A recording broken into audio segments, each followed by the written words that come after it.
অবসর থাকবেন না, অবসর থাকবেন না, অবসর সময়কে কাজে লাগান। ফাইদা ফারাগতা ফানসাব ওয়া ইলা রাব্বিকা ফারগাব।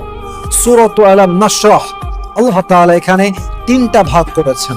প্রথম কয়েক আয়াতে আল্লাহ তাআলা নবীকে দিয়েছেন নিয়ামতের বর্ণনা, দ্বিতীয় সাবজেক্টে নবীকে দিয়েছেন সান্ত্বনা, থার্ড সাবজেক্টে দিয়েছেন ইনস্ট্রাকশন তথা দিক নির্দেশনা। তো এই দিক নির্দেশনার মাঝে আল্লাহ তাআলা প্রথমটাই বলছেন ফাইদা ফারাগতা ফানসাব, অবসর যখন থাকবেন অবসর সময়কে কাজে লাগাবেন। আপনি যখন অবসর, ডিউটি নেই, কাজ নেই, আপনি বসে বসে ঘন্টার পরে ঘন্টা রিলস দেখছেন, ঘন্টার পরে ঘন্টা মুভি দেখছেন, অথচ যদি আপনি অবসর সময়কে একটা টাইম ম্যানেজমেন্টে নিয়ে আসতেন যে এই অবসর সময়ে আমি এই স্কিলটা অর্জন করব, আমি ইংরেজি ভাষা পারি না, ইংরেজি ভাষা শিখব, আমি এআই ইউজ করতে পারি না, এআই ইউজটা শিখবো in a better way, in a হালাল ওয়ে, আমি অমুক কাজটা পারি না, আমাকে শিখতে হবে।